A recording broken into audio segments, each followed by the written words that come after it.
먼저 말씀을 보도록 하겠습니다. 오늘 말씀은 느헤미야 5장입니다.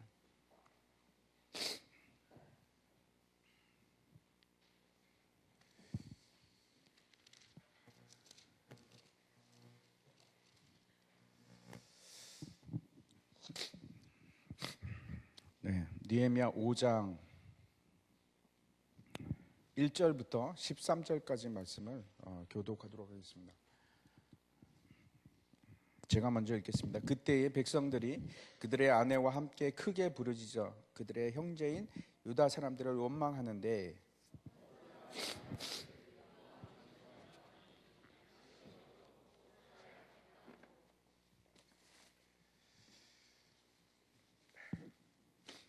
어떤 사람들은 말하기를 우리가 밭과 포도원과 집이라도 저당 잡히고 이 흉년의 곡식을 얻자 하고,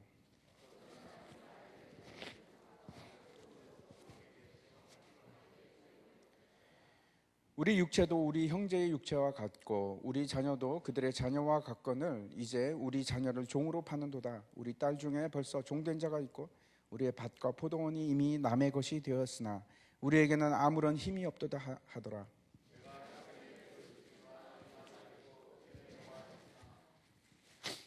깊이 생각하고 귀족들과 민장들을 꾸짖어 그들에게 이르기를 너희가 각기 형제에게 높은 이자를 취하는도다 하고 대회를 열고 그들을 쳐서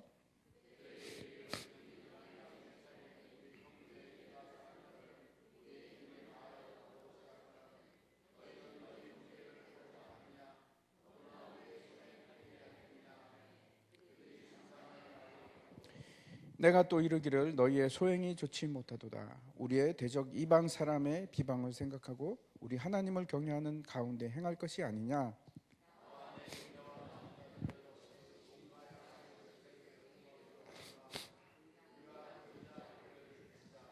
그런즉 너희는 그들에게 오늘이라도 그들의 밭과 포도원과 감람원과 집이며 너희가 꾸어준 돈이나 양식이나 새 포도주나 기름의 100분의 1을 돌려보내라 하였더니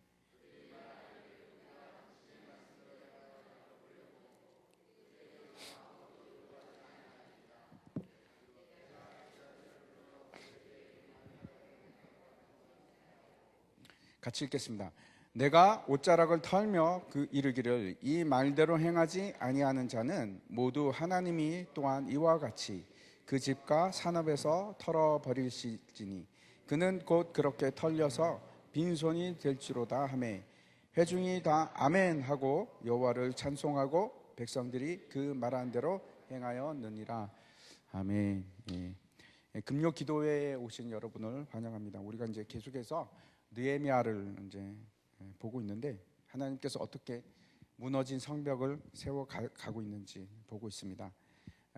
느헤미야가 이제 고토에서 쓰러져 버린 내려 주저앉아 버린 성벽을 생각하면서 이제 예루살렘으로 귀환했습니다. 그리고 이제 무너져 내린 성벽에서 무려 150년 동안이나 그냥 익숙해져서 그 폐허 속에서 살아가는 사람들을 보고 외치기 시작합니다. 우리가 다시 일어나서 성벽을 쌓읍시다. 다시 일어납시다. 그리고 우리는 쌓을 것입니다. 반드시 쌓을 것입니다. 이렇게 이제 얘기를 하자 모든 사람들이 동참하기 시작했습니다.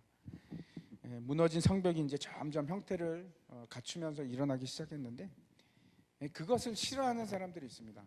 그것을 반대하는 사람이 있습니다. 방해가 시작이 됩니다. 우리 대적들이 그렇게 싫어합니다. 여러분 이제 지난 이야기가 생각이 나실지 모르겠는데 처음에 조롱을 합니다. 조롱을 하고 두 번째는 이제 두려움을 줍니다. 첫 번째 이제 조롱을 하면서 웃기지 말라. 내가 뭘 할 수 있느냐? 너는 가진 것도 없고 기술도 없고 네가 뭘 하겠느냐? 조롱하고 웃습니다. 그 다음에 이제 두려움을 줍니다. 내가 이렇게 살아가도 괜찮을까? 지금 내가 세상에서 할 일이 그렇게 많은데 내가 이 시간에 교회에 와서 다 내팽개치고 하나님의 나라를 세운다고 이렇게 하고 있어도 그래도 될까? 우린 다 굶어 죽을 거야. 제가 이제 중국에서 이제 중국 사람들과 이제 같이 이제 교회를 개척 교회를 시작했죠. 작년인가부터 이제 시작한 우리 동기 목사님을 만났습니다. 함께 이제 공부를 했는데 이분이 조선족이십니다. 조선족에서 이제 평양 과기대 나와갖고 이제 한국에 유학 가서 신학을 공부하고 이제 다시 중국으로 가신 분인데 지금 이제 심천에서 교회를 하고 계십니다. 심천이 홍콩 바로 옆에 있는 도시입니다. 어마어마합니다. 정말 제가 생각하는 인구가 한 2천만 명 될까? 중국에서 큰 도시 중에 하나입니다. 거기서 이제 가정교회를 하는데 아파트를 하나 빌려갖고 가정교회를 하는데 작년에 제가 이제 만났을 때는 한 4명 정도 된다고 그랬습니다. 근데 올해 만났는데 지금 벌써 80명이 모인다고 합니다. 그 교인들 얘기를 해주는데 한결같이 어려운 사람들입니다. 한 사람이 있는데 이 사람이 빚을 졌는데 중국 사람입니다. 같이 거기 이제 교인인데 빚이 35억입니다. 여러분 그 35억을 빚진다는 것도 쉬운 일이 아니지 않습니까? 상황이 그렇습니다. 대부분 사람들이 그 정도 이제 빚을 지면은 극단적인 선택을 합니다. 그렇죠. 뭐 더 이상 방법이 없으니까 두려움이 있고 중압감이 있고, 야 내가 이때 이제 뭐 예수 믿어서 뭐 하겠냐, 뭐 예수 믿는다고 해서 뭐가 변하겠나, 뭐 어떻게 할 수가 있겠나, 내 빚이 35억인데 뭐 그런 사람입니다. 이 사람이 이제 같이 이제 예배를 드리면 계속 전화가 온답니다. 그래가지고 이제 한 번은 이거 우리 동기 목사님 이승 목사님이 성도님 예배 중에는 너무 시끄러우니까 전화를 좀 안 받았으면 좋겠습니다.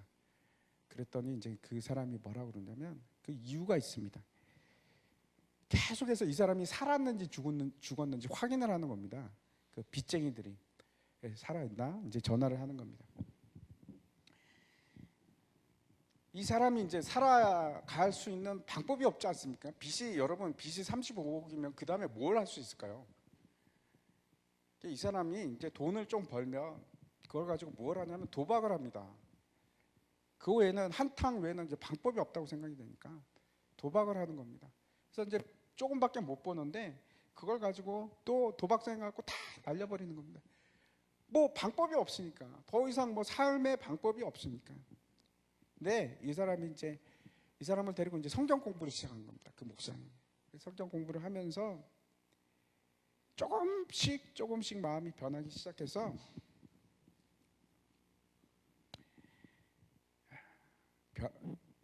마음을 열기 시작한 겁니다. 여러분 이때쯤 되면은 이제 어떻게 되냐면 그렇죠. 인간의 힘으로는 될 수가 없습니다. 뭐 더 이상 뭘 하겠습니까? 빚이 35억인데. 그리고 이제 이 사람이 주님 이제는 뭐 할 수가 없습니다. 주님 마음대로 하십시오. 내가 내 자신을 주님께 맡깁니다. 그리고 나서 이 사람이 여러분 첫 번째 행동이 무엇인지 아십니까? 어떻게 했냐면 그 빚쟁이들 다 모아놓고 꿇어 앉았습니다. 이 사람이. 그리고 이제 한 말이 내가 잘못했습니다. 다 내 죄입니다. 근데 내가 살아있는 동안 내가 열심히 돈을 벌어서 여러분 빚을 갚겠습니다. 내 평생도록 내가 여러분의 빚을 갚겠습니다. 그리고 이제 회개를 하는 겁니다. 사람들을 모아놓고 내 잘못을 인정하고, 여러분 회개라는 것이 그렇습니다. 내 잘못을 인정하고 이제부터 돌이키는 거, 그뿐만 아니고 책임지는 것이 회개입니다. 나 몰라라 하는 것이 아니고 책임지기 시작한 겁니다. 이 이야기가 아직도 진행 중입니다.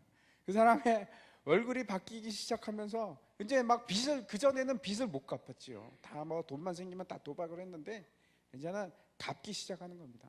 조금씩 두고 볼 일입니다. 하나님께서 그 사람을 통해서 어떻게 역사하실지.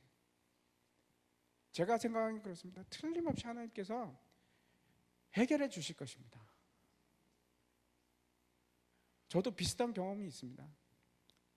여러분 아무런 방법이 없을 때, 세상 속에서 두려움으로 살아갈 때, 근데 하나님께서 일하기 시작하시면 역사하기 시작하시면은 이제 길이 열립니다. 믿으시기 바랍니다. 하나님께서 간섭하시면은 일이 진행이 됩니다. 우리가 필요한 것은 여러분, 내 모든 것, 내 모든 짐, 내 두려움까지 다 하나님 앞에 가져가는 겁니다. 그리고 내려놓으십시오. 여러분이 질 수 있는 상황이 아니지 않습니까? 여러분이 근심한다고 걱정한다고 해결되는 게 아니지 않습니까? 그냥 다 하나님께, 그냥 예수님께 다 맡기십시오. 예수님의 멍에를 매는 겁니다. 그거 외에는 방법이 없습니다. 우리가 얼마나 많은 두려움 속에서 살아가는지 모릅니다. 여러분, 두려움은 하나님께서 주시는 것이 아닙니다. 불신앙입니다. 나에게서 두려움이 있다는 것은 내가 100% 그분을 의지하지 못하기 때문에 그런 겁니다. 불신앙입니다. 다 하나님께 맡기시기 바랍니다. 하나님께 맡기실 때, 그때 하나님께서 다 맡길 때, 완전히 다 맡길 때, 그때 하나님께서 일하시기 시작하십니다. 세 번째, 피곤함과 낙심, 이 지친 마음이 대적이 우리를 공격하는 방법입니다. 내가 이 일을 할 수 있을까? 이제 나는 너무 지쳤어. 나에게는 너무나 버거워. 힘내시기 바랍니다. 힘내시기 바랍니다. 여러분 왜 지치는지 아십니까?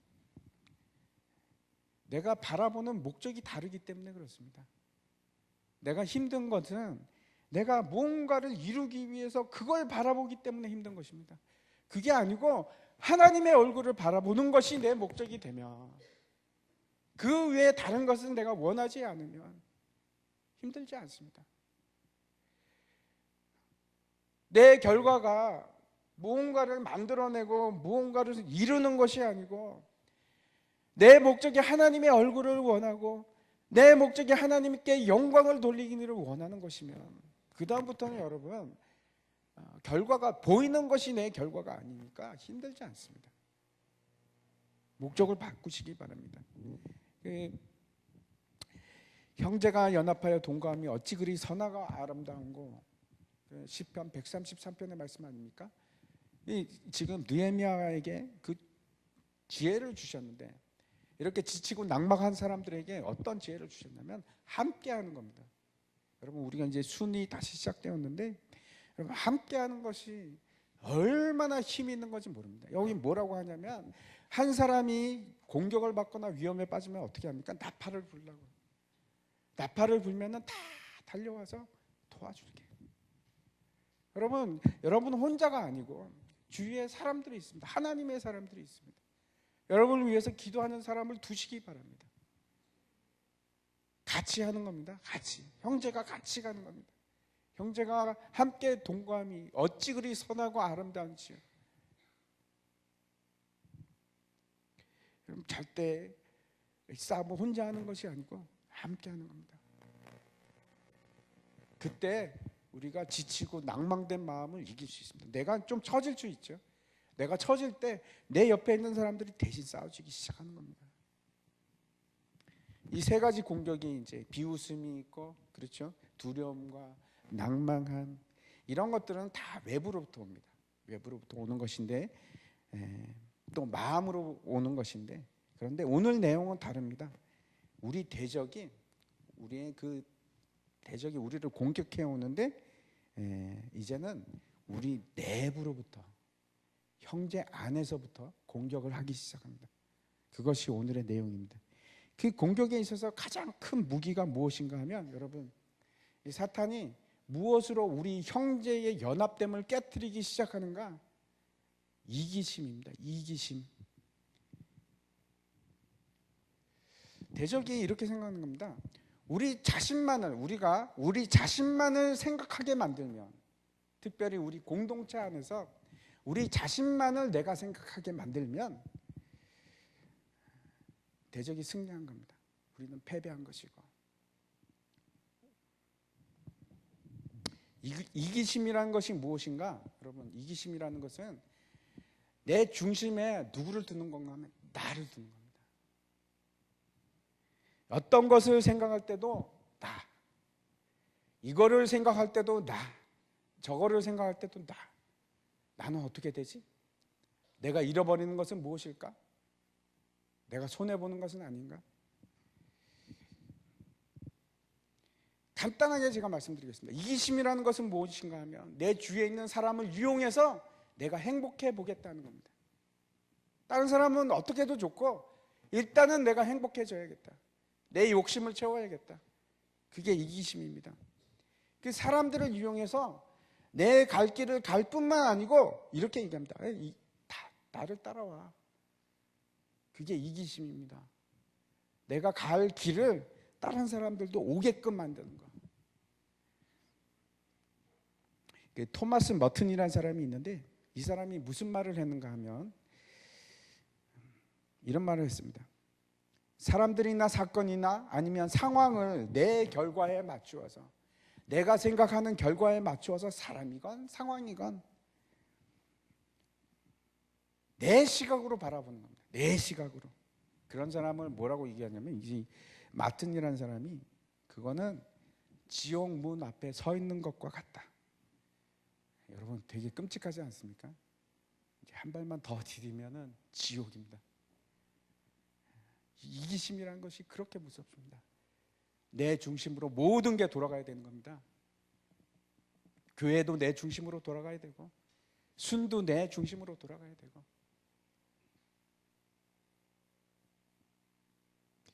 오늘 본문을 통해서 우리 마음속에 얼마나 깊은 죄가 있는지, 또 우리가 이제 한 가지 더 볼 것은 우리가 어떤 식으로 내 이웃을 사랑해야 되는지, 내 형제를 사랑해야 되는지. 여러분 옆에 있는 모든 분들이 다 여러분의 형제고 자매입니다. 정말 사랑하십니까? 정말 날 사랑하듯이 사랑하십니까?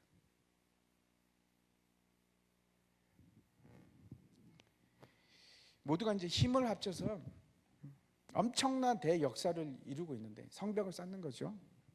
몇 안 되는 사람들이 성벽을 쌓고 있습니다. 근데 그 성벽이 이제 조금씩 올라가서 반 이상 올라갔습니다. 반 이상.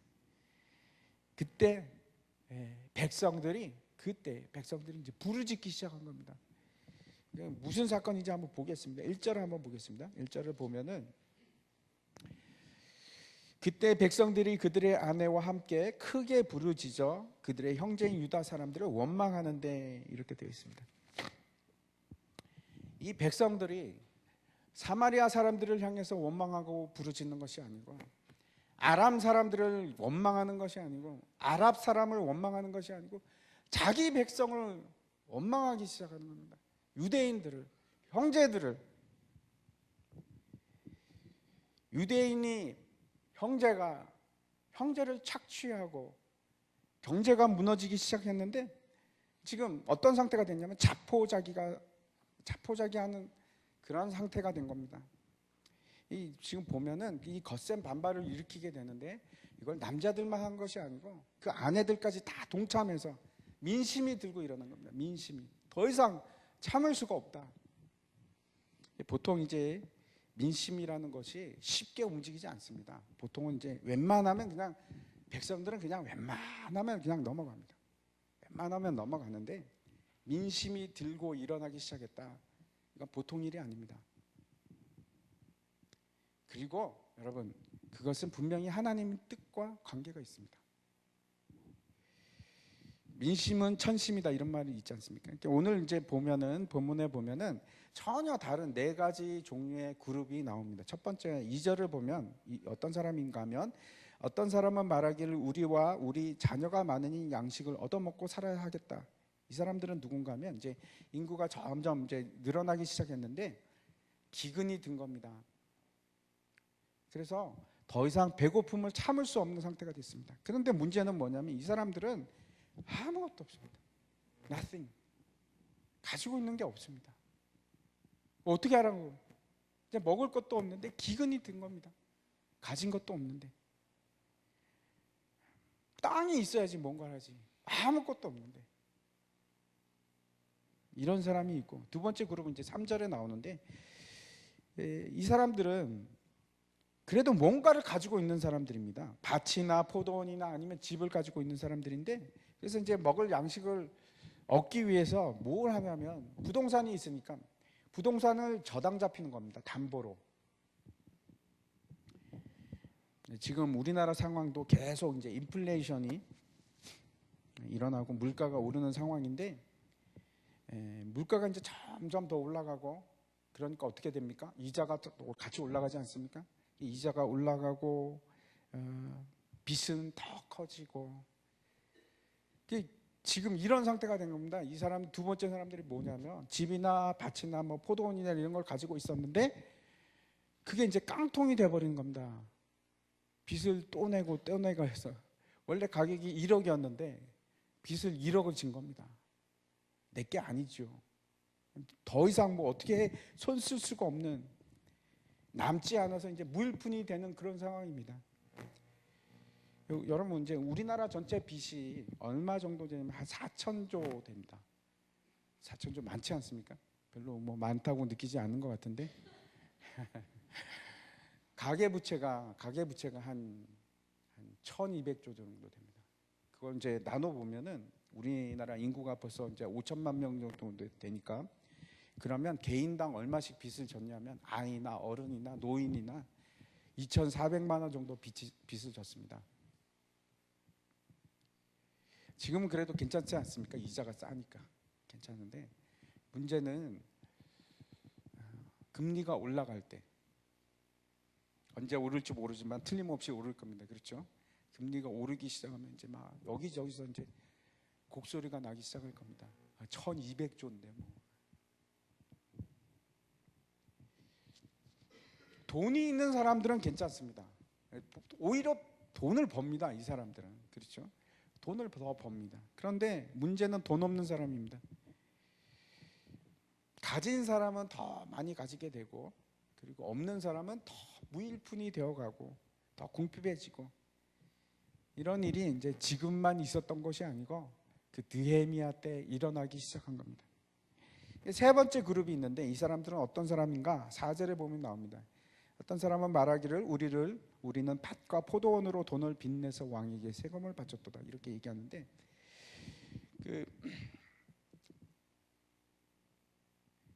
세금을 내야 되는데 돈이 없는 겁니다. 그래서 어떻게 하냐니까, 세금을 내야 되는데 돈이 없으니까 밭을 저당 잡혀서 빚을 내서 세금을 내는 겁니다. 당시 이제 페르시아가 이제 전체를 다 세상을 다 지배하고 있지 않습니까? 세상을 지배하는데 굉장히 세금을 많이 내야 됐습니다. 그런데 세금을 내면은 그 세금이, 우리는 그렇습니다. 이제 정부에서 세금을 거두면은 그거 가지고 도로도 만들고 뭐 다리도 만들고 뭐도 만들고 뭐 만들지 않습니까? 그러면 이제 다시 돌아오는 것이 있는데, 순환이 되는데, 이 페르시아 제국은 어떻게 했냐면 세금을 걷어서 다 가져가 버립니다. 페르시아로. 돌아오는 게 없습니다. 완전히 빠지는 돈입니다. 그래서 땅이나 밭을 담보로 잡아서 이제 세금을 내면 그걸로 끝입니다. 그걸로 끝나는 것이 아니고, 이제 심지어는 어떤 일이 일어나기 시작했냐면 아이들을 파는 겁니다. 얼마나 슬픕니까? 돈이 없어서 자기 아이들을 종으로 파는 겁니다. 노예로, 다른 집에다가.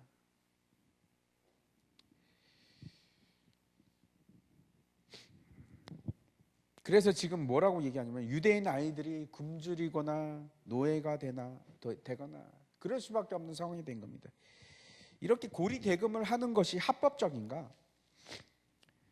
당시 이제 페르시아 제국의 세율이 그 이자가 세율이 한 20% 정도 되었다고 합니다. 그 이자가 지금 우리나라가 한 3, 4% 되지 않습니까? 제가 이제 이란에 살 때, 그 페르시아 살 때, 그때 그 은행권 1차 금융권의 이율이 얼마였냐면 16%였습니다. 그리고 이제 2차로 넘어가면 20%가 넘습니다. 이렇게 되면 어떤 문제가 생기냐면, 공장을 지을 필요가 있을까요? 안 짓습니다. 왜 그렇게 힘들게 일하겠습니까? 은행에다가 집어넣어 놓으면 이자만 20%씩 나오는데요. 그래서 그냥 산업이 망가집니다. 산업이 망가지고 사람들이 다 일을 하지 않고 뭐만 바라보고 있기 시작하냐면 은행만 바라봅니다. 희한한 나라가 됩니다. 이란이 그렇습니다. 지금도 아마 이율이 한 20% 넘을 걸로 생각이 됩니다. 당시 이제 페르시아 이율이 20%였는데 여기 이제 보면은 뒤에 나옵니다만 예루살렘은 얼마를 받았냐? 이 사람들은 그러면 지금 귀족이나 민장들은 평민들한테 돈을 가난한 사람들한테 얼마나 이율을 받았나? 12%를 받았습니다. 12%. 세지요. 여전히 높습니다. 근데 레위기 율법에 보면 이렇게 되어 있습니다. 한번 보여주십시오. 제가 읽어보겠습니다. 너는 그에게 이자를 받지 말고 내 하나님을 경외하여 내 형제로 너와 함께 생활하게 할 것인즉 너는 그에게 이자를 위하여 돈을 꾸어주지 말고 이익을 위하여 내 양식을 꾸어주지 말라. 나는 너희의 하나님이 되며 또 가나안 땅을 너희에게 주려고 애굽 땅에서 너희를 인도하여 낸 너희 하나님 여호와니라. 돈을 꾸어주지 말라고. 어떤 때? 이익을 취하기 위해서, 내 동족의 이익으로부터 이익을 취하기 위해서 돈을 꾸어주지 말라, 이렇게 얘기합니다. 사람이 악한 사람도 있고 또 능력이 없는 사람도 있습니다. 그래서 가만 놔두면은 시간이 지나면 재산이 달라집니다. 그렇죠? 능력에 따라서 어떤 사람은 부자가 되고 또 어떤 사람은 가난하게 됩니다. 또 뭐 그 일이 항상 능력에 따른 것도 아니죠. 어떤 사람은 운이 없어서, 재수가 없어서, 또 사고를 당해서 그럴 수도 있습니다. 부에 이제 불균형이 생기는 겁니다. 그래서 하나님께서 두신 법은 어떤 거였냐면 희년을 두셨습니다. 희년이라는 것은 50년이 지나면 다시 원위치. 하나님, 우리 하나님 너무나 대단하지 않습니까? 그런 법을 우리에게 주셨습니다. 하나님께서는 우리가 계속해서 부하고 어떤 사람은 계속해서 가난하고 그걸 원하지를 않으셨습니다. 그래서 50년은 우리 평생에 한 번은 돌아오는 거 아닙니까? 그래서 아무리 고생을 하다가도 희년만 기다립니다. 그래, 희년만 되면 다시 원위치. 그게 하나님의 법입니다. 그래서 하나님의 법칙에 따라 살면은 너무 부유한 사람도 없고, 그래서 하나님의 법칙에 따라가면 이재용 같은 사람이 안 나옵니다. 50년 가면 그냥 쌤이니까. 너무 부유한 사람도 없고 또 너무 가난한 사람도 없고, 그게 하나님의 법칙입니다. 그래서 모든 땅을 원래 소유주에게 돌려주고 종이 된 사람이 있으면 다시 자유인으로 해방시켜주고, 이게 하나님 나라의 법입니다. 다시 돌아가서 이제 네 번째 그룹이 문제가 됩니다. 이 사람들은 뭔가 하면 돈 많은 사업가들인데, 여기는 귀족, 민장 이렇게 나왔는데, 이 사람들이 자기의 이기심을 채우기 위해서, 자기의 욕심을 채우기 위해서, 다시 말씀드려서 더 부유해지기 위해서 가난한 사람을 이용하는 겁니다. 그 사람들에게 돈놀이를 하는 겁니다. 사람이 빚을 지고 돈이 없는데 돈을 달라고 하면 순순히 주겠습니까? 안 주지 않습니까? 그러면 이제 조폭을 불러다가 약탈을 하고 손을 봐주고 그런 일이 일어나는 겁니다. 탐욕이라는 것이 이사야 선지자를 비롯해서 많은 선지자들이 이미 바벨론 포로 이전에 그 이스라엘의 책망했던 본질적 죄 중에 하나가 이 이기심, 탐욕입니다. 하나님께서 이 일을 계속 두고 보실까? 아닙니다. 하나님께서 우리의 탐욕을 그냥 보고 계실까요? 아니요. 하나님의 사람이라면, 버린 자식이 아니고 정말 하나님의 자녀라면 그 자녀가 계속해서 탐욕 속에서 살아가도록 그냥 두시지 않습니다. 지금 우리 사회에서도 이기심이, 그렇죠, 우리가 볼 수 있습니다. 팽배해 있습니다. 남이 어떻게 되건 나만 괜찮으면 되지. 그 속에 뭐가 있냐면 탐욕이 있습니다. 이럴 때 어떻게 해야 될까? 여러분, 교회 안에는 탐욕이 없을까요? 있는 것 같습니다. 교회 안에도 있습니다. 그런데 이기심이라는 것이 다른 형태로 막 나타납니다. 그 탐욕이라는 것이, 이기심이라는 것이 결국은 궁극적으로 내가 원하는 것이 내가 유리한, 모든 상황이 내가 유리한 쪽으로 돌아가는 겁니다. 그게 이기심이고 그게 탐욕입니다. 나는 손해를 봐서는 안 되겠다. 남이 좀 부당하게 되는 것은 뭐 괜찮은데 나는 부당하게 대우를 받으면 안 되겠다.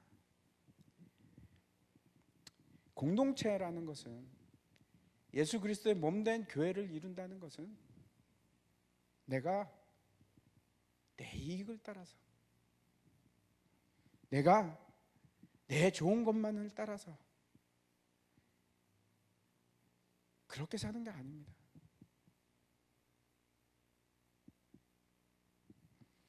그렇게 해서 여러분, 내가 이익을 추구하고 내가 손해보지 않고 그리고 나서 하나님의 몸된 교회가 이루어질까요? 정말 그럴 수 있을까요? 십자가를 지기를 원한다고 하면서, 내가 내 십자가를 지기를 원한다고 하면서 그래도 나는 이익을 봐야지, 그래도 나는 손해를 보면 안 되지. 그게 여러분 병립할 수 있다고 생각하십니까?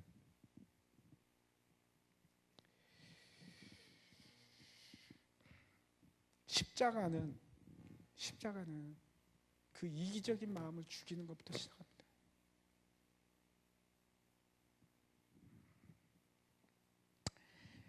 우리 내부에서 이제 싸움이 일어나기 시작했습니다. 내부에서 싸움이 일어나기 시작했을 때 그때 어떤 방법이 가장 좋을까?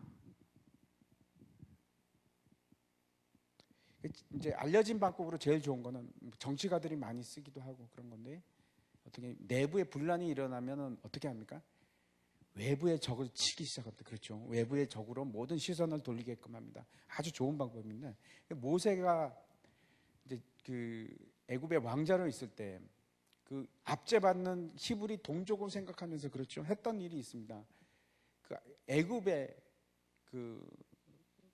그 관리를 쳐서 죽이지 않습니까? 모세가 이제 착각한 것입니다. 그렇게 하면 우리 동족이 한 마음이 되지 않을까. 그런데 지나고 나니까 그 다음날 갔더니 그 동족이 자기를 욕하기 시작하는 겁니다. 저놈이 죽였어. 쉽지가 않습니다. 불똥이 자기한테 튈지 어떻게 알았겠습니까?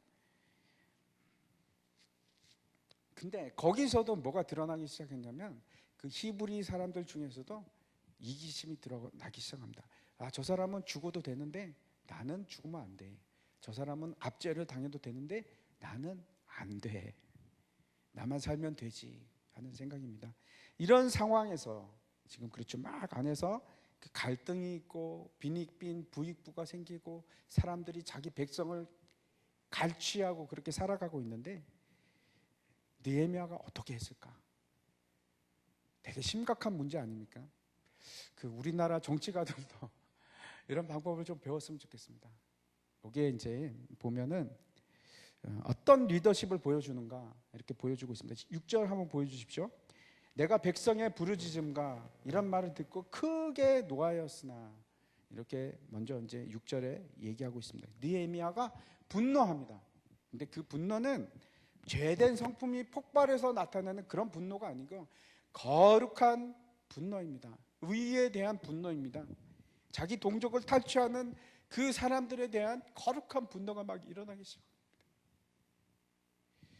성경에서는 뭐라고 얘기하냐면, 분을 내어도 죄를 짓지 말라. 에베소서 4장에서 그렇게 얘기하고 있습니다. 분노가 일어난다고 해도 여러분 죄를 지어서는 안 됩니다. 참아야죠. 그렇죠? 억누를 수 있으면 억눌러야 됩니다. 보통 이제 정치인들이 생각하는 것이 이런 겁니다. 정치인들은 어떻게 생각하냐면, 내가 어떤 정책을 피면 가장 인기가 좋을까, 사람들이 좋아하니까.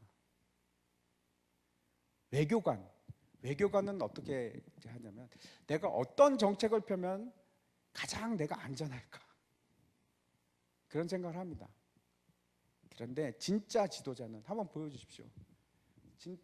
진짜 지도자가 택해야 될 길은 쉽지 않습니다. 저 길을 택하는 지도자가 많지 않습니다. 무엇이 옳은가?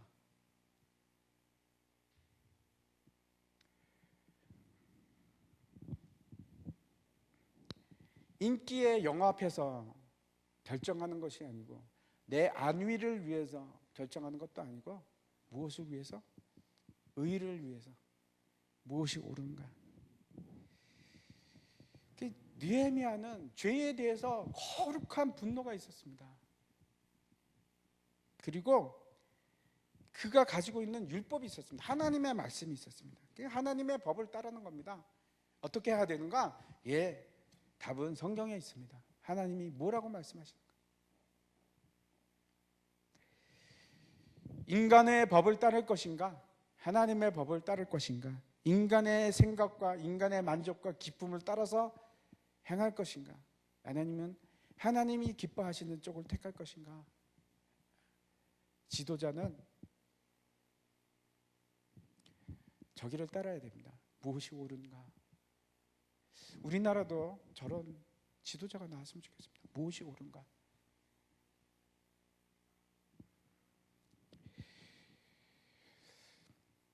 여기서 이제 우리가 한 가지 생각해 볼 것은, 느헤미야는 왜 이런 일을 일찍 깨닫지 못했을까? 그 민심이 막 흉흉해지고 막 들고 일어날 때 그때야 어찌 그걸 깨달을 수 있을까? 그 전에는 왜 몰랐을까? 어쩌면 느헤미야가 너무 일에 몰두해서 알지 못했을 수도 있습니다. 우리 최 목사님도 이제 열심히 일을 하고 있는데 제가 불러도 모릅니다. 너무 열심히 일을 하고 그런 사람 있지 않습니까? 저도 이제 가끔은 그러는데 남자들이 주로 그렇습니다. 여자는 멀티태스킹 돼갖고 얘기하면 다 알아듣는데 남자는 하나밖에 한 시간에 하나밖에 못합니다. 그래서 이걸 하는 동안에는 누가 이렇게 인터럽트 걸고 들어오지 않으면 모릅니다. 이해하시기 바랍니다, 여자분들.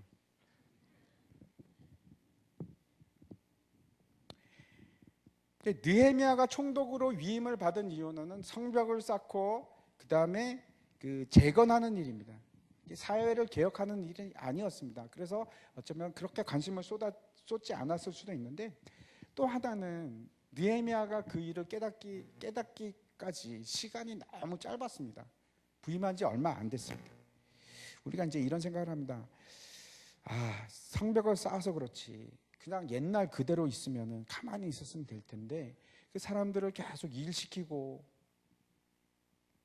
괴롭게 하니까 그렇지, 그렇게 들쑤시니까 문제가 터지는 거지. 아닙니다.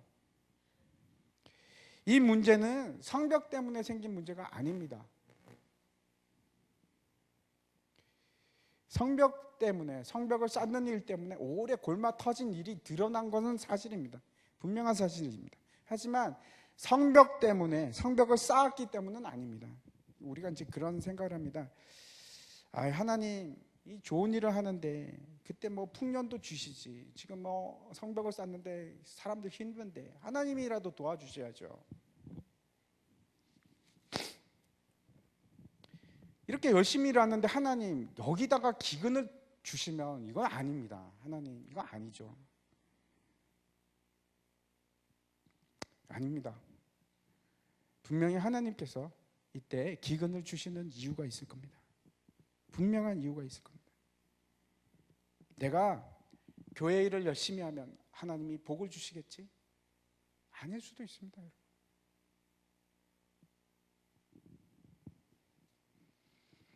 내가 하나님의 일을 하면 하나님께서는 나를 해피, 항상 기쁘고 행복하고 그렇게 만들어 주시겠지? 아닐 수 있습니다. 제가 얼마 전에 이 얘기를 들었는데, 우리 교회 얘기는 아닙니다. 다른 교회 얘기인데, 몇 년 전에 한 여자 이제 고등학생이 있었습니다.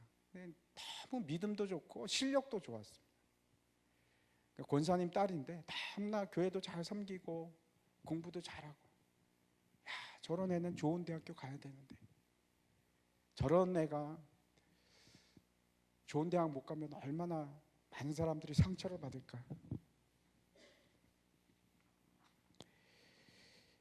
하나님 저 아이 좀 도와주셔야지요. 여러분 어떻게 생각하십니까? 좀 도와주셔야지 맞는 거 아닙니까? 하나님께서? 그런데 실력도 좋고, 그런데 2번이나 실패하고 결국은 지방에 있는 학교에 갔습니다. 그것도 삼수해서.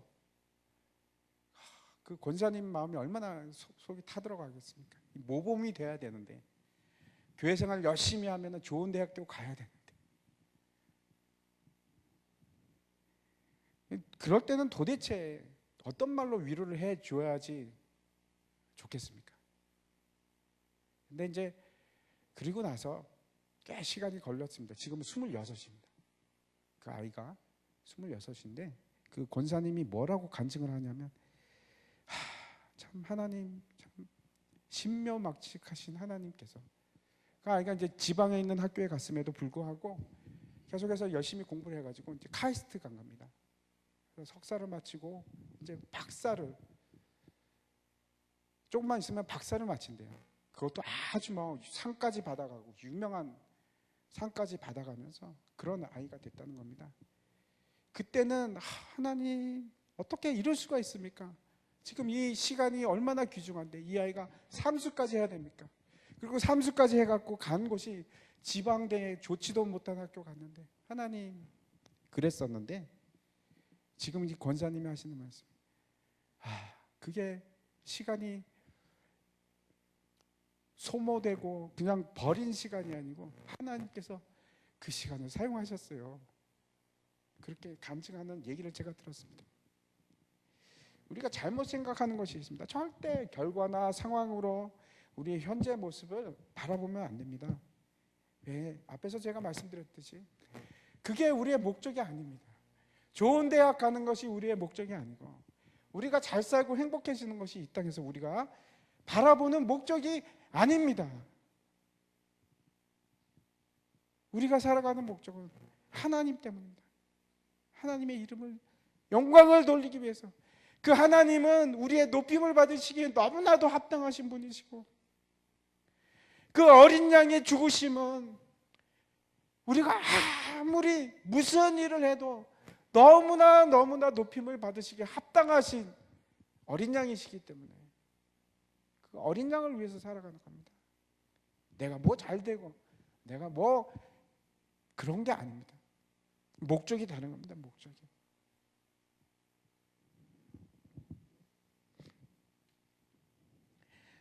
교회에서도 이제 성벽을 쌓는 일을 시작하면은 여러 가지 이제 문제가 생깁니다. 이것도 터지고 저것도 터지고. 그런데 여러분, 제가 다시 한번 당부의 말씀드립니다. 우리 교회도 그런 문제들이 막 터질 수 있습니다. 그런데 그거는 성벽을 쌓기 때문에 일어나는 일이 아닙니다. 하나님 나라를 쌓아 나가기 때문에 생기는 문제가 아니고 터질 게 터지는 겁니다. 터질 게 터지는 겁니다. 우리 문제가 가만히 있으면 수면 밑에 그냥 가라앉아 있을 수 있더라도 이제 일을 하기 시작하면 그것이 막 드러날 겁니다.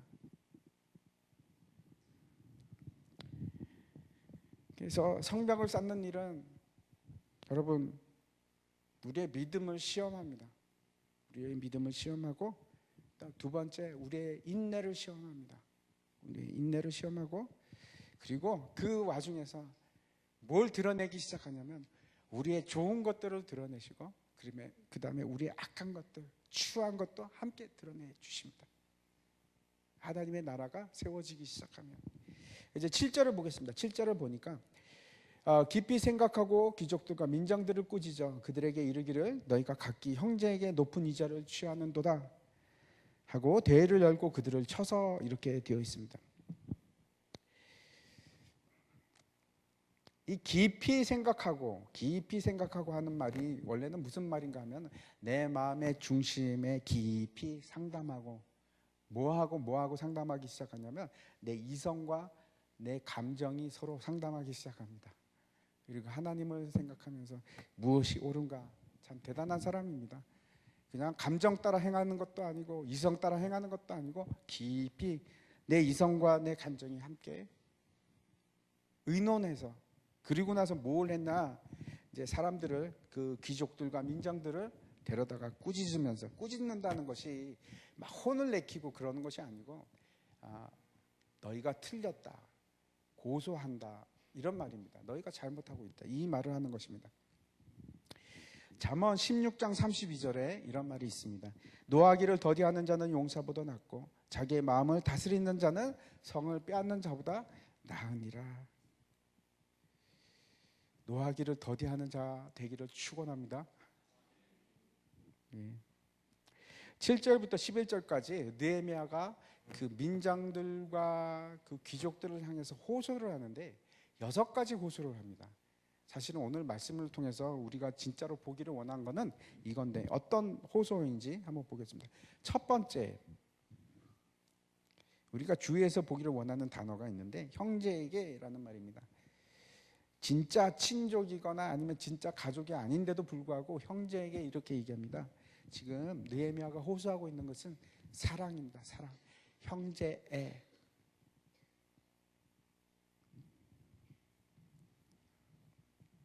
지금 자기 형제의 돈을 빼앗는 것을 말하는 것이지 이방인들에게 얘기하는 것이 아닙니다. 너희가 사랑해야 되지 않겠는가? 결국 이런 일이 일어났던 가장 큰 이유는, 내가 이기심을 나타내고 내가 탐욕을 나타냈던 가장 큰 이유는 내 속에 뭐가 없어서? 사랑이 없어서 그렇습니다. 우리 교회에서도 한번 생각해 보시기 바랍니다. 내가 왜 내 욕심을 차리려고 하는가? 내 이웃을 내 몸과 같이 사랑하지 않기 때문에, 내 속에 사랑이 없기 때문에, 내가 하나님을 사랑하지 못하기 때문에 사랑이 없는 겁니다. 야고보 서도가 얘기하는 것이 있습니다. 이렇게 얘기합니다. 교인들한테 이렇게 얘기합니다. 너희 형제가 자매가 헐벗고 일용할 양식이 없는데 평안히 가라, 덥게 하라, 배부르게 하라. 그게 무슨 소용이 있느냐. 사랑에 대해서 얘기하는 겁니다. 그러면서 하는 말이 행함이 없는 믿음은 죽은 것이라 이렇게 얘기합니다. 말로만 사랑하지 말고 행함으로 사랑하라. 여러분, 하나님의 사랑은 내 행위로 드러납니다. 내가 이기심을 계속 보이고 나를 내세우기 시작할 때 뭘 증명하는 것인가? 내 속에 사랑이 없으면, 아직도 내 속에 아무런 사랑이 없으면,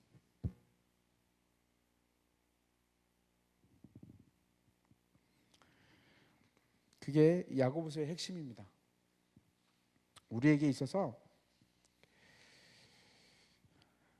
정말 그 사랑의 경계, 바운다리가 너무나 작습니다. 우리가 사랑할 수 있는 사람은 내 마음에 드는 자, 내 가족, 내 주위에 있는 사람 중에서도 나를 사랑해 주는 사람, 그런 사람만 사랑하려고 합니다. 두 번째, 느헤미야가 주장하는 것이 하나님 말씀에 근거한 법입니다. 7절에 보면은 깊이 생각하고 귀족들과 민장들을 꾸짖어 그들에게 이르기를 너희가 각기 형제에게 높은 이자를 취하는도다. 이게 무슨 얘기냐면 하나님의 법이 그렇습니다. 정면으로 지금 하나님의 율법을 어긴 것입니다. 이스라엘 사람들은 원래 이제 농업과 그다음에 그 축산업을 했던 사람인데 바벨론에 가서 배운 게 있습니다. 이 사람들이 뭘 배웠느냐? 고리대금을 배우고 돈놀이를 배웁니다. 저희가 이제 그 이란에 가서 살 때 그 이란의 수도가 테헤란인데 테헤란에 가면 유태인 거리가 있습니다. 유태인 거리가. 그 유태인 거리에 뭘 장사를 합니다. 유태인들은 다 장사를 하는데 무슨 장사를 할까요? 아주 유명한 건데 유태인들은 어디 가나 금은 장사를 합니다. 금은빵을 합니다. 금은빵을. 이제 바벨론에 가서 돈으로 이익을 취하는 거, 금은빵을 한다는 것은 그 자체가 어떤 의미를 갖고 있습니까? 고리 대금도 포함되어 있습니다. 아무튼 그 사람들이 다 유태인들인데 사실 성경에서는 돈 쓰는 법에 대해서 그렇게 강조를 많이 하고 있습니다. 우리가 재물을 어떻게 쓸 것인가? 너무나 중요함에도 불구하고 예수 믿는 사람들이 이 사용할 줄을 잘 모를 때가 있습니다. 우리가 어떻게 재물을 사용할 것인가? 제가 분명히 여러분에게 말씀드립니다. 여러분이 가지고 있는 재물은 단 한 푼도 여러분 것이 아닙니다. 하나님의 것입니다. 그것부터 인정하시기 바랍니다.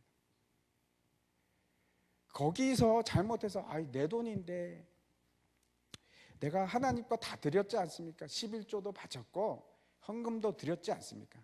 그러면 나머지 10분의 9 이건 내 겁니다 하고 내 마음대로 쓸 수 있을까요? 성경은 그렇게 얘기하지 않습니다.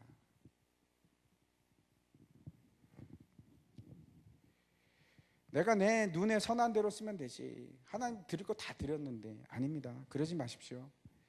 큰일 납니다. 큰일 납니다. 다 하나님 겁니다. 돈을 쓰실 때 하나님께 물으시기 바랍니다. 내가 이거 어떻게 쓸까요? 여러분 자신을 위해서 쓰지 마시고. 불의한 청지기 여러분 기억나시죠? 그 불의한 청지기가 그렇게 흥청망청 자기를 위해서 쓰다가 깨닫습니다. 이게 내 돈이 아니네. 주인님이 계셨네. 그리고 주인이 뭐라고 그러냐면 너 나중에 결산할 거야. 여러분 분명히 하나님께서 결산하십니다. 너 이거 네 돈도 아닌데 네가 다 썼네. 돈을 제대로 쓰시기 바랍니다. 하나님의 돈입니다. 그래서 먼저 하나님께 물어보셔야 됩니다. 우리에게는 최후 결제권이 없습니다. 하나님한테 사인 받으시기 바랍니다. 반드시. 세 번째 8절을 보면 이렇게 되어 있습니다. 그들에게 이르기를 우리는 이방인의 손에 팔린 우리 형제 유다 사람들을 우리의 힘을 다하여 도로 찾았거늘 너희는 너희 형제를 팔고자 하느냐? 더구나 우리의 손에 팔리게 하겠느냐? 하며 그들이 잠잠하여 말이 없기로. 느헤미야가 그 고리를 떼는 사람들에게 호소하는 것이 세 번째가 하나님의 이스라엘에 대한 구속의 목적에 대해서 얘기하고 있습니다. 무슨 말인가 하면 옛날 하나님께서 그 유대 백성들을, 이스라엘 백성들을 이집트로부터, 애굽으로부터 구원하셨습니다. 해방을 시켜주셨습니다. 그리고 여기서도 마찬가지입니다. 바벨론 포로로부터 해방시켜 주셨습니다. 그런데 그 해방에서 데리고 왔는데 이 사람들이 다시 노예로 만들고 있는 겁니다. 왜? 이기심 때문에, 돈 때문에. 자유가 무엇입니까? 이 자유라는 것은 진리와 사랑에 의해서 통치받는 것이 자유입니다. 돈에 의해서 통치받는 것도 아니고 어떤 사람에 의해서 통치받는 것도 아니고, 자유라는 것은 진리로 통치를 받는 것이고 사랑으로 통치를 받는 것을 우리가 자유라고 합니다. 이것을 무시하고 하나님의 백성을 다시 노예로 만드는데, 그 하나님의 백성을 다시 노예로 만드는 것으로 그치는 것이 아니고 자기들도 돈의 노예가 되는 겁니다. 그렇게 하는 사람들은, 그렇게 이기심을 내고 돈을 원하는 사람이 돈의 노예가 되는 겁니다. 자기도 노예가 되고 저 사람도 노예를 만들고. 네 번째 보면은 9절에 이렇게 얘기합니다. 내가 또 이르기를 너희의 소행이 좋지 못하도다. 우리의 대적 이방 사람의 비방을 생각하고 우리 하나님을 경외하는 가운데 행할 것이 아니냐. 뭐라고 하는가 하면 이방인이 너를 지켜보고 있다. 이게 네 번째 호소입니다.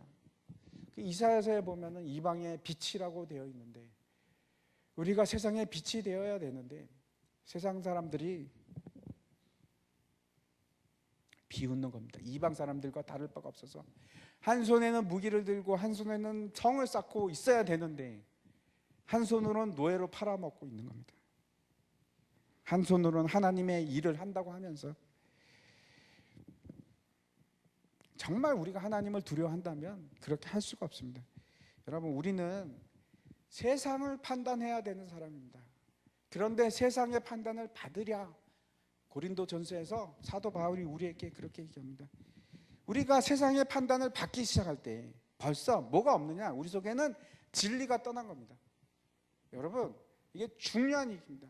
우리는 세상으로부터 판단을 받는 자가 아니고 우리는 세상을 판단하는 자가 되어야 됩니다. 우리의 진리가 있다면, 우리 속에 진리가 있다면 세상을 판단하는 자가 되어야 됩니다. 우리가 하나님을 두려워한다는 것은 주인의 눈을 피해서, 그렇죠, 노예의 모습이 주인의 눈을 피하는 그런 두려워하는 것이 아니고 사랑으로 나를 견책하시는 부모를 생각하는 그 마음입니다. 하나님은 그렇게 대하는 겁니다. 한번 다음 거 보여주십시오. 거기 보면은 거기가 아닌데 우리가 하나님을 두려워하면, 여러분 아주 중요한 것인데, 우리가 하나님을 두려워하면, 내가 하나님을 두려워하기 시작하면 세상의 모든 것이 두렵지 않습니다. 그런데 하나라도 세상에 있는 것을 두려워하기 시작하면, 그러면 모든 것이 다 두려워지기 시작합니다. 다시 말씀드려서, 내가 하나님을 두려워하지 않으면 세상의 모든 것이 다 두려움의 대상이 됩니다. 여러분, 재정 상황을 두려워하지 마시기 바랍니다. 하나님께 맡기시면은 그때 하나님께서 해결해 주실 겁니다. 하나님을 두려워하면 돈도 두렵지 않고, 하나님을 두려워하면 세상의 모든 상황도 두렵지 않고, 그렇게 될 겁니다. 다섯 번째, 이제 10절과 11절을 보면은 이렇게 되어 있습니다. 나와 내 형제와 동자들도 역시 돈과 양식을 백성에게 구워 주었거니와 우리가 이자 받기를 그치자. 그런즉 너희는 그들에게 오늘이라도 그들의 밭과 포도원과 감나원과 집이며 너희가 구워준 돈이나 양식이나 새 포도주나 기름의 100분의 1을 돌려보내라 하였더니, 뭐라고 얘기하냐면, 그 가난한 백성에게 돈을 구워줬는데 이제는 돌려주자.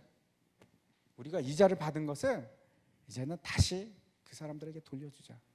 100분의 1, 월 100분의 1이면 한 달에 1%씩 이자를 냈는데 1년이면 12% 아닙니까? 우리가 받은 거 돌려주자. 그렇다고 해서 느헤미야가 나도 받았는데 돌려주겠다 이게 아니고, 나는 안 받고 그들에게 이자를 없이 구워줬다. 너희들도 그렇게 하자. 이렇게 얘기합니다.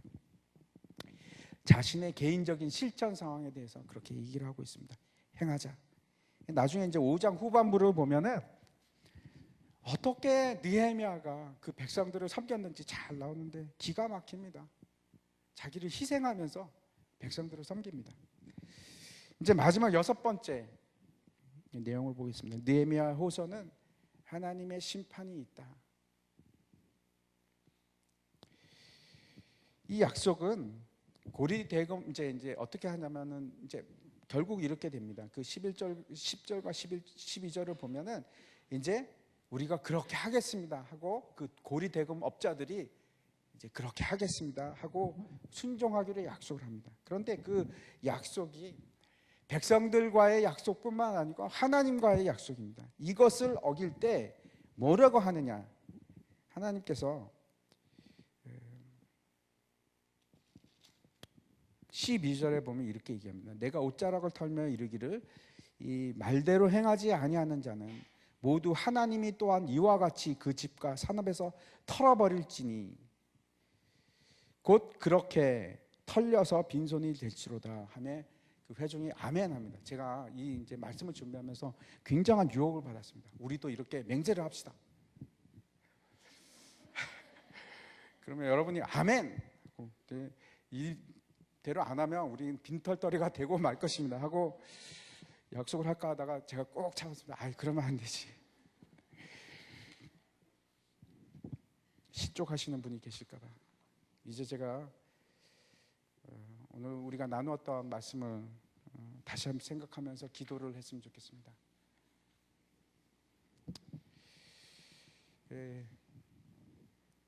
여러분, 그 나를 사랑하는 마음이 이기심입니다. 나를 사랑하는 마음. 근데 그 이기심을 저도 가지고 있고 여러분도 가지고 있지 않습니까?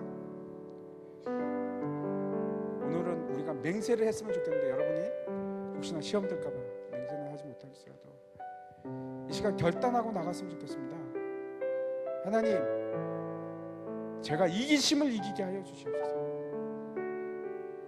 예수님께서는 나를 위해서 자기 몸을 버리셨는데 내가 내 이익을 위해서, 내가 내 이익을 취하기 위해서, 심지어 교회에서조차 내 권리를 요구하고 내가 희생하지 않으려고 하고, 그런 나를 용서하여 주시옵소서. 여러분, 한번 정말 가슴 깊이 기도했으면 좋겠습니다.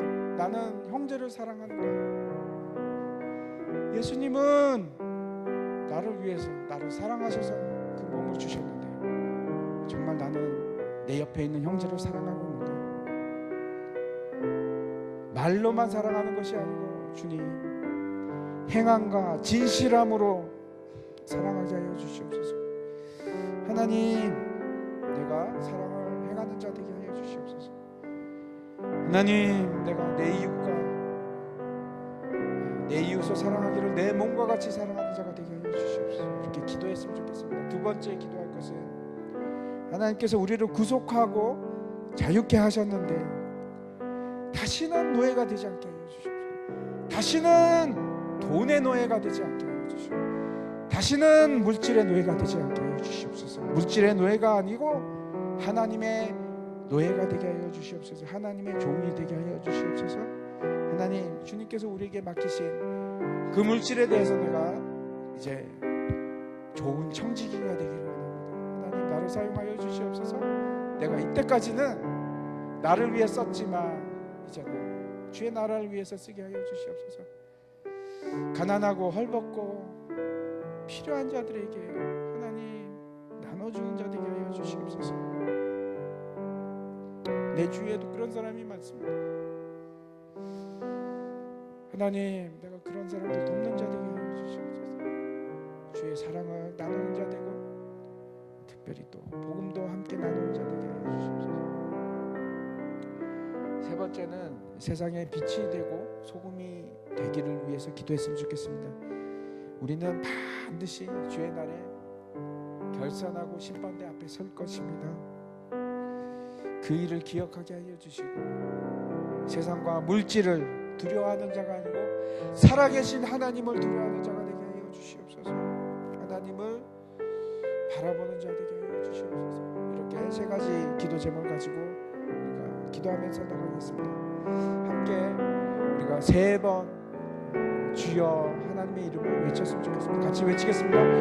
주여, 주여, 주여. 나의 속에 하나님 아버지 이기적인 마음을 주님 성하시게 해주시옵소서. 내 속에 하나님 아버지 사랑이 없으면 내가 사랑이 있습니다. 주님 도와주시옵소서. 주님께서는 나를 사랑하여 주셔서 십자가에서 그 몸을 버리셨는데 나는 아무것도 버리기를 원하지를 않습니다. 하나님, 나의 이기적인 마음을 주님 용서하여 주시옵소서. 하나님, 말로만